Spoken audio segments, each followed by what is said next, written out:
Bonjour à tous, je suis Gilles Mancillon, je venais vous saluer aujourd'hui. J'espère que vous passez une très bonne semaine, très bonne journée, cette préparation pour cette transformation avec ce nouvel an. Et j'ai lancé l'idée hier c'est qu'on a 7 chakras, on est connecté à ces 7 dimensions de conscience. Et au fur et à mesure que on se déplace de la troisième dimension, les trois premières, enfin, on arrive dans la quatrième et la cinquième, on prend conscience des dimensions de la seconde, de la première dimension, et on commence à s'élever, s'ouvrir aux dimensions potentielles des dimensions supérieures, et donc les lois de l'univers changent. La réalité du monde physique est très différente de la réalité du monde spirituel, et la loi ne fonctionne pas pareil, c'est-à-dire la vie ne fonctionne pas pareil dans chaque dimension, parce qu'il y a différents programmes d'éducation et d'évolution.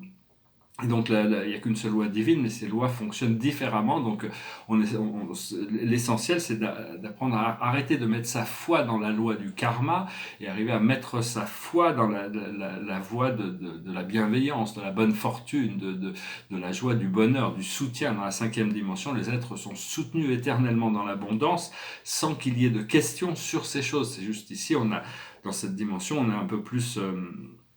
il y a plus de challenges, plus de difficultés. C'est un programme très difficile. La Terre est un des programmes de la troisième dimension la plus difficile. Euh, et donc, personnellement, moi, mes challenges, c'est plutôt au niveau du physique et de l'émotionnel. Hein. C'est la troisième et la quatrième dimension. Sinon, mon esprit a quand même été libéré il y a très longtemps.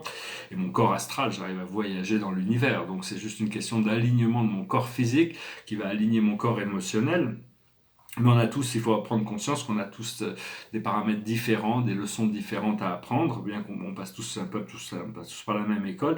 Le plus difficile de tous les challenges, c'est s'aimer soi-même. Hein, c'est s'aimer soi-même. C'est-à-dire que tous les gens qui n'ont pas adressé leur monde intérieur peuvent avoir de l'amour propre, c'est-à-dire des désirs égoïstes. Mais je parle même pas de ça ici. C'est pas de se concentrer sur ces désirs égoïstes. C'est d'arriver à adresser son moi intérieur et de s'accepter parce qu'on est rarement testé sur nos forces. On est plutôt testé sur nos faiblesses.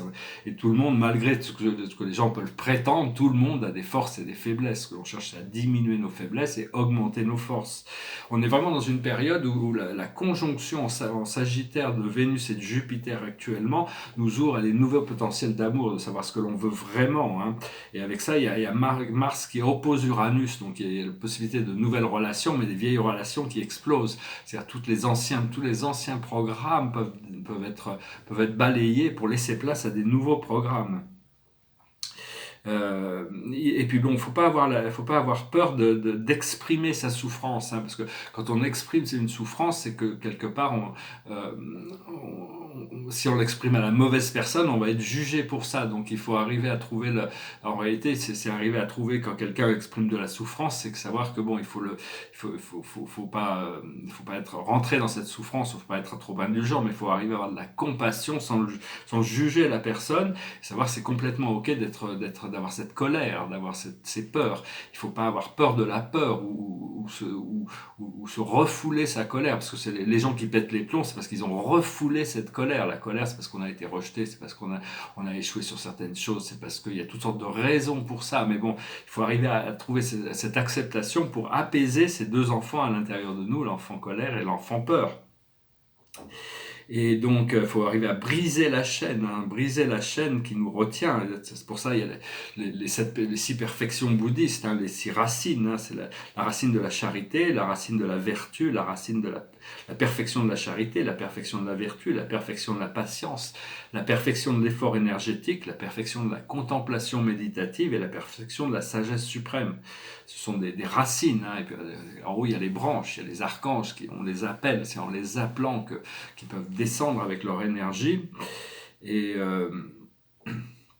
donc c'est important aussi, donc c'est bien important de pouvoir assumer la propriété de nos peurs, de notre colère, mais aussi de tous les vices possibles, parce qu'on ne peut pas maîtriser les vertus tant qu'on renie les vices. Il faut arriver à comprendre les vices pour arriver aux vertus, c'est-à-dire faut cultiver les vertus et prendre conscience de toutes ces possibilités, de toutes ces choses qui sont inférieures. On peut pas maîtriser un côté, on peut pas maîtriser le côté lumineux tant qu'on n'accepte pas le côté sombre.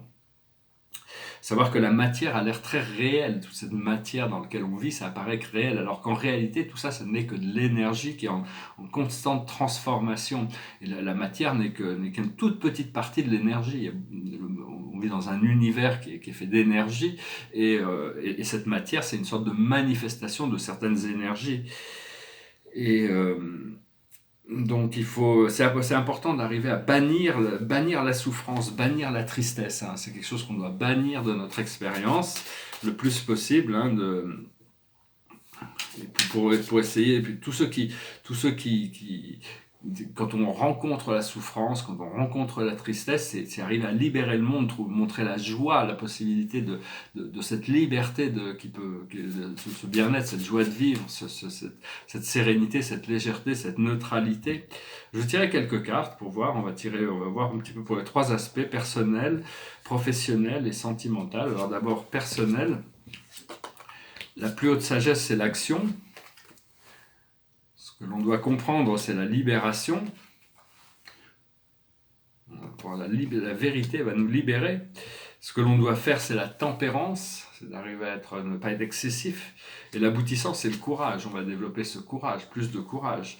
Maintenant, au niveau professionnel, la plus haute sagesse, c'est la famille, c'est se connecter, c'est savoir, toutes les entreprises, ça devrait être géré comme des entreprises familiales, c'est-à-dire on travaille tous un petit peu, c'est pas une démocratie, le business, on est dans une entreprise, il y a une chaîne de commandes qui fait que on garde une direction, mais enfin, il faut avoir des liens familiaux, des liens amicaux, des liens savoir respecter tous les gens qui travaillent avec nous aussi à ce niveau-là, d'avoir cette amitié. Ce que l'on doit comprendre, c'est la création. On doit créer, hein, dans le monde, on est des êtres créatifs au départ. Ce que l'on doit faire, c'est la confiance. Et l'aboutissant, c'est l'hésitation, c'est-à-dire faut être prêt pour tout, hein, mais faut pas, une fois quand les choses sont faites, il n'y a plus besoin d'hésiter. Et maintenant, je veux dire, ça c'est au niveau professionnel, et au niveau sentimental, parce que la plus haute sagesse, c'est l'acceptation. Ce que l'on doit faire, c'est le repos. Ce que l'on doit comprendre, c'est le repos. Ce que l'on doit faire, c'est le travail. Il y a un travail à faire, il faut s'occuper de soi-même, hein, et l'aboutissant, c'est la chance. Donc il y a toujours des possibilités de chance qui peuvent se manifester. Savoir que quand on tourne vers notre source, c'est un petit peu comme c'est ce qu'on appelle Dieu, c'est la source, c'est un grand, c'est le guide suprême, c'est-à-dire c'est celui qui connaît tout l'univers, il sait tout, hein, on peut voyager, il faut apprendre à voyager, laisser notre esprit libre pour voyager avec notre source. Et parce que cette source a toutes les clés qui ouvrent toutes les portes, hein, et les portes que Dieu veut nous ouvrir, c'est à l'intérieur de nous-mêmes pour se découvrir tous les jours. On se rapproche un peu de soi-même, et une fois qu'on a ouvert ces portes, on peut ouvrir les portes de l'univers. La seule chose qu'on doit perdre, il y a certaines choses qu'on doit perdre, c'est notre ego. Toutes ces limitations, on doit les perdre, mais ça n'a jamais été vraiment qui nous étions de toute manière, donc il n'y a pas besoin de s'inquiéter pour ce qui est perdu. Je voulais aussi dire que c'est très difficile de rester dans la joie et le bonheur quand on écoute les médias, hein, parce que même dans la télévision, des choses comme ça, il y a même des émissions qui sont vraiment dédiées à toutes les choses les plus sombres, les plus pervers, les choses, vraiment, c'est vraiment comme si c'était des gens qui étaient dans les égouts et qui remuaient les égouts, et je trouve ça, mais je comprends même pas qu'il y ait autant d'intérêt pour des choses aussi sombres et aussi pervers, mais enfin c'est un peu un programme qui a été mis sur l'humanité. Savoir qu'il y a une façade aussi dans toutes les informations, en s'élevant un petit peu plus, en regardant sur ce qu'on appelle les informations. En réalité, il y a toute une information de façade, c'est un scénario qui a été dessiné, c'est-à-dire que tous les commentateurs commentent sur ces choses de façade, les choses qui sont visibles à la façade, mais il y a toujours un niveau caché que l'humanité sait pas, où il y a plein de choses qui se passent, les tenants et les aboutissants, on ne voit vraiment on ne voit pas encore la vérité de ce qui se passe dans le niveau du monde politique. Je Je veux aussi dire, c'est pas facile aujourd'hui d'être crédible quand on parle d'Atlantis, quand on parle des extraterrestres, quand on parle de la Terre intérieure. Mais bientôt, ces informations, l'humanité va être exposée à ça, et donc toutes ces choses vont devenir de fondamentales, hein, essentielles. Ça va être la découverte de toutes ces choses, va être essentielle. Et donc, c'est bien de continuer à cultiver ce qui vous paraît vrai, que ne doutez pas de vos propres croyances, de vos propres intuitions, de votre propre voix, peu importe ce que le monde peut en penser. Et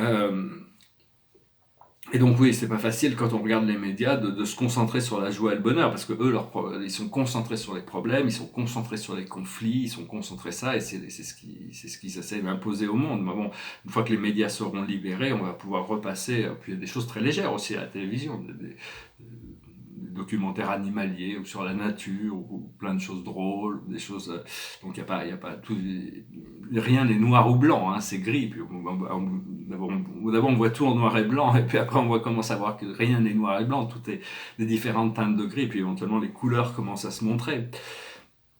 Je veux dire aussi, c'est bien d'exprimer de la gratitude, la nourriture que l'on mange, tout ce que l'on met dans notre corps physique, c'est d'exprimer de la gratitude et mettre de la lumière dedans. Même si la nourriture a peu de qualité nutritive, si on a mis de l'amour et de la lumière, ça élève sa fonction nutritive, ça nous apporte plus de bien, même si la nourriture n'est pas forcément bonne. Déjà, rien que le fait d'avoir de la gratitude pour la recevoir, ça fait augmenter le niveau nutritif de la nourriture et de boissons et tout ça.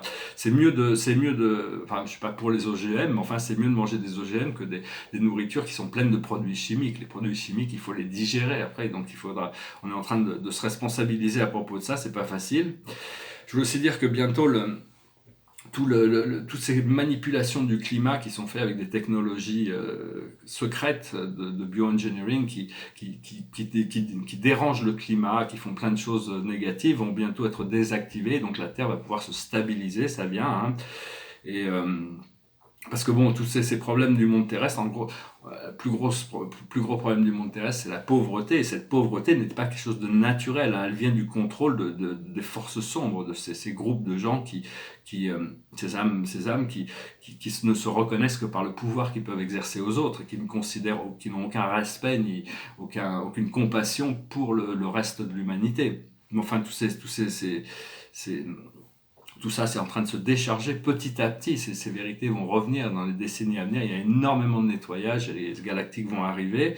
On va bientôt changer, tout le système monétaire va changer. On va revenir sur un système monétaire progressivement qui est basé sur les métaux précieux. Mais pour ça, va falloir interdire la spéculation aussi bien sur ces métaux précieux pour garantir une valeur stable et sur la spéculation entre les monnaies. Bon, il y a des sacrifices à faire sur le niveau des spéculations, tous les dérivatifs financiers qui créent de l'argent, ces gens qui changent des papiers, qui finissent avec des chiffres qu'ils doivent réintégrer dans l'économie. Tout ça, c'est complètement, d'un point de vue cosmique, c'est complètement criminel. Hein, mais parce qu'il y a des choses qui sont légales mais immorales, et puis des choses qui sont moralement acceptables mais illégales, parce qu'il y a des lois qui ont été faites pour nous priver de nos libertés, et il y a des lois qui ont été faites pour protéger certaines activités qui ne sont pas de la plus haute intégrité. Hein, donc il faut arriver à rester assez serein par rapport à tout ça.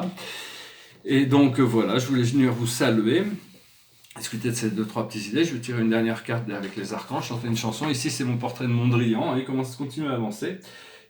C'est un portrait de Piet Mondrian. Je crois il me reste encore des petits détails, je vais le solidifier peut-être un peu. Puis ça, c'est mon portrait de Alberto Giacometti, il n'est pas non plus fini. Enfin, c'est pas facile. Hein. Je m'aperçois que ces tableaux ne sont pas si faciles à l'esprit. C'est l'esprit du tableau. Il y a un peu un côté fantomatique dans les tableaux de Giacometti. Et ici, c'est mon tableau sur les Ménines. Je crois qu'il est fini. Je vais vous montrer un petit peu la tête de l'artiste. Alors, ça s'appelle Le Roi et la Reine. Parce qu'en essence, ce tableau, c'est un grand tableau qui est au Prado, un très très grand tableau de Velázquez. Et disons que le sujet, le sujet n'est pas dans le tableau. Le sujet, c'est le roi et la reine qui regardent toute cette scène, et où il y a Velázquez qui est en train de peindre un portrait du roi et de la reine. Et ça, c'est l'entourage avec l'enfante, la princesse, avec tout son entourage qui est derrière, qui regarde le roi et la reine en train de poser pour le tableau, qui sont ici. Puis il y a ce garde à la porte.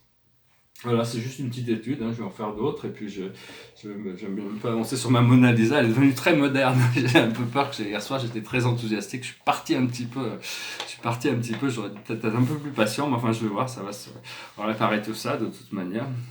On va chanter une chanson, c'est une chanson qui fait sur ça s'appelle Le rêve de la Californie.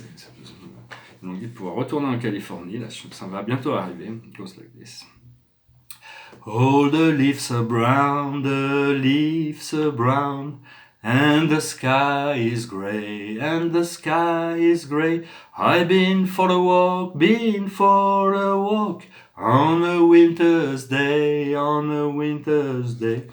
I'll be safe and warm, be safe and warm, if I was in LA, if I was in LA. California dream, California dream, on such a winter's day. I stopped into a church, I passed along the way. Whoa, I got down on my knees, got down on my knees, and I pretend to pray, I pretend to pray. You know the preacher likes the cold, preacher likes the cold. He knows I'm gonna stay, knows I'm gonna stay. California dream, California dream, on such a winter's day.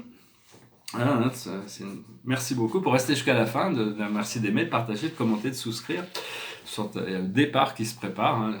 Je suis très excité par tous ces changements qui se préparent. C'est très très excitant de toute manière. Et donc je vais tirer une dernière carte. Couper la carte en deux. C'est le 4 de Michael. La solution peut venir de la méditation. Dormez plus ou prenez du congé. Éliminez le stress en vous. Bon, il y a tous ces projets qui se préparent, mais bon, il faut arriver à se reposer, il faut se relaxer, se calmer, si possible prendre des vacances. Je sais que bon, ces projets, mais je vais avoir besoin d'un peu de prendre du recul pour organiser tout ça. Donc je me réjouis de ces vacances qui arrivent également. Je vous remercie, je vous salue, je vous souhaite une excellente journée et je vous dis à bientôt. Namasté.